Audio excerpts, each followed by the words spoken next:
So it looks like 2024 says that buckle up, I still have some more truth to reveal. Michael Braxton's daughter, Ashlee Braxton, took to her TikTok to reveal a story about one of her aunts, she doesn't say who, cut ties with her when there were allegations that one of the aunts' husband may have had some sort of inappropriate relationship with Ashlee Braxton when she was just 16 years old.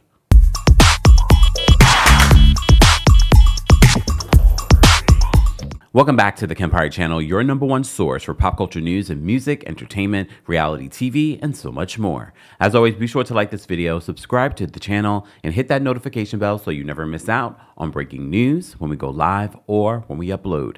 So this video is actually pretty fitting because last night we went live for a very special Dating with Kempire After Dark experience, and a lot of people were talking about their trauma in life and dating and how it's affecting them now in dating. So I just want you to keep that in mind when we talk about Ashlee Braxton's story. So according to reports, and it's hard to find information on Ashlee and her relation to the Braxtons. However, reportedly, she is the daughter of Michael Braxton, which we don't have a lot of information on. But the clues kind of tie you together if you pay attention to the video. So Ashlee in this video on her TikTok, which doesn't have a lot of likes and views right now. So this story was sort of simmering. She had posted this a couple of weeks ago. And she did a two-part. We'll just play the first part where she talks about how this incident happened and how she's had an estrangement from this particular aunt for years due to this incident, she believes. And I think it's important to even talk about this. And this is part of the reason why she posts this, because some people are like, why is she telling this story now? Why is she not mentioning who exactly did this to her? I'm not going to put pressure on her, but I think a lot of people, especially within the Black community, probably could relate to her story in regards to being blamed for a family member that abused them. So let's take a look at what Ashlee had to say, and I'm going to stop and go during certain parts. But I will say this, is that she doesn't mention which aunt or uncle-in-law that did this to her. Okay, so I want to tell a story today, and that story is about how one of my aunts and my family do not talk to me because they think that I, at the age of 16, did something with her partner at the time. And I have been a nervous wreck to talk about something like this and to tell this story. A, because of my family. B, because I don't want people, you know, it's not to hurt people to tell my story. But at the same time, I've been working through this so much in therapy, and this is something that goes way deep to my core in terms of worthiness and how I feel about myself. And it's been such a journey. And it's that moment of my life where I have to like fully confront it and face it and talk about it, but talk about it because I also want to shed light for the women and the men and anybody who has gone through something like this, where you were underage and something in that sort of manner happened in terms of that sort of word of abuse. And I feel like I have to be careful with what I'm saying here because I don't want to be banned from talking about these situations, but also we kind of have to talk about it. I'm also not very good at storytelling, and I'm new to all this, and I'm also trying to get ready at the same time and tell a story. And I feel like the story is quite complicated and detailed, so like bear with me here. But yeah, so one of my aunts does not talk to me because I guess she felt like I did something with her partner at that time. And nothing happened, but I'm gonna try to tell the story quickly and also not name any names. And so I was with this aunt for the summer with my sister, and I can't remember how much time had passed since we were there in the summer for a little bit of time to when we got home. And when I think it was my stepmother was going through my phone and she found this conversation, this sort of conversation. And she showed it to my dad, and my dad called that aunt, and we spoke about it and we talked about it a little bit. And I remember just a lot of emotions, was a lot going on. I was 16 at the time, and I'm 32 now. I had to think about it. I'm 32 now. And so, oh my God, it's been 16 years. This is wild. Anyway, okay. So yeah, my aunt was there for me. She was very kind and very nice. And was like, I'm so sorry that this happened to you, blah, blah, blah, blah. And not blah, blah, blah, but she was very kind, and it just felt like safe, you know? But then I just want to pause it for a second. So based off of her timeline, this happened 16 years ago. She was 16 years old at the time. So of course I wanted to, because I know a lot of you are going to be like, so who was it? Who was married at the time? All of them were married at the time. When you do the math, all of them were married, including Toni Braxton. So it could really be any of the sisters at this particular point if this happened 16 years ago. Even Tamar was married to Vince, I think in 2008. So that would be exactly 16 years ago. And a lot of people are already jumping to conclusions, but I just want to put that information out there so that you guys understand it could be any of the sisters at this particular point. She says that at the beginning, when this information was brought to this particular aunt, Mikey brought the information to her, and at the beginning it was fine. She was very supportive, but keep listening. years have gone by, it's like that mood and that assumption that I didn't do anything because I was a child was not that assumption anymore. And it boggled my mind because it was like, wait, but if it happened or if it was true, then that would make him, you know, and like, you're okay with that? Like, that's what you would like to hear? And when she says that, I think she's referring to pedophile. And I'm assuming, based off the timeline of things, that whichever aunt it was, she decided to stay with this man even after seeing this text message that was shared. I will just never forget how when I got older, I just realized that I really had to take the time and go back to that part of my life and understand how much feeling of like I didn't matter, that I was unworthy. It just felt like love from my family was just cut off and gone. And you're like, but wait, that guy?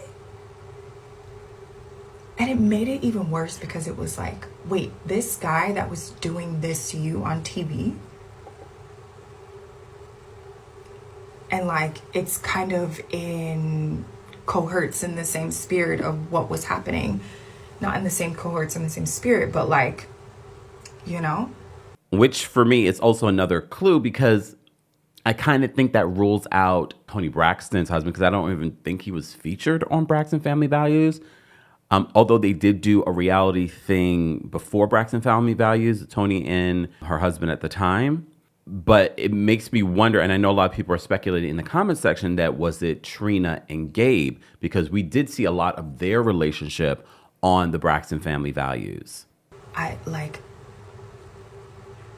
It's so painful. And I know that the ladies, the men, everybody who has experienced this sort of feeling when your family doesn't believe you, or when you're at an age where you shouldn't have been put in that situation to have to navigate it. And however you navigate it was however you navigated it.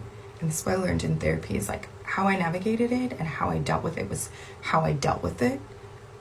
But the most important thing to understand is that I never should have been put in that spot in the first place. And I think that's the devastating part, is that you realize that you didn't ask for that. You know, I did not ask for that. No matter what, I didn't ask for that. So I'm just wondering what other people who have gone through this, how they decided to handle this sort of situation. How did you go about telling your truth? And how do you tell your truth in a way that honors you? And I think the reason why I'm addressing it now so much is because I'm getting older. And if I want to have kids, and especially if I want to have girls, like, I don't want to still be in that space and place and in that situation and just even having to deal with it, you know? And so next year I'm planning to go to the US, and I'm planning to like confront a lot of things because my sister passed away. Like, I've just I fled the country because I was needing to save my own self and my own life. And when I say all of this, this is not a dig to my family member, because it's really sad that she also was put in that situation of having to deal and having to handle. That's not her. Like, I don't wish that upon anyone either. Do you know? There's sympathy there. But there's also so many other aspects of it when you're a child and you're like denied a voice. It's pretty much been like a lifelong battle for me. So it's been a journey, but I appreciate spaces like this where I feel like if I talk about it on social media, and I just felt like, I don't know, like, I just felt like TikTok was the space and the place to talk about it, and it felt right, and it just felt accepted in this community. And so if you've ever been that person, I just want to hear from you. I want to know that you're okay. I want to ask you what sort of work you've done for yourself to get better. Like, what sorts of things are you doing to make sure that you heal? I think that's important. And I know some people, some people that like to shame victims for coming out with their stories. And they're like, why now? Why didn't you say something then? Clearly, she did say something then. It was discussed then, only for her to be ostracized from her family. And she's lived outside of the US for the last 10 years. And you saw in this video, clearly she said part of the reason that she left the country and fled her family was because she did feel ostracized. She did feel like she was being punished for the inappropriateness of this man taking advantage of her when she was 16 years old. So of course I had to do a little digging on her, and there is a part to that video where she just talks more about living abroad and things like that. So she lived in Paris for a few years when she first left the US, and now she's in Spain. And she's doing a lot of, I thought it was interesting that she says she's not a good storyteller, but on her website, it says a storyteller, a speaker, and advocate for resilience and transformation. She says, my journey is more than a tale of survival. It's a testament to the power of reclaiming one's worth, facing trauma, and rediscovering joy. And I also love the fact that she's trying to heal this part of herself before she decides to have children. And I think especially within the Black community, but for anyone dealing with trauma, it doesn't mean, I'm sure there are plenty of people that are Asian, Hispanic, white, that can relate to this trauma and being ostracized for being the one that experienced abuse, and people have made excuses for the abuser. So I like the fact that she is trying to heal that before she decides to have children and perpetuate that same trauma onto the child.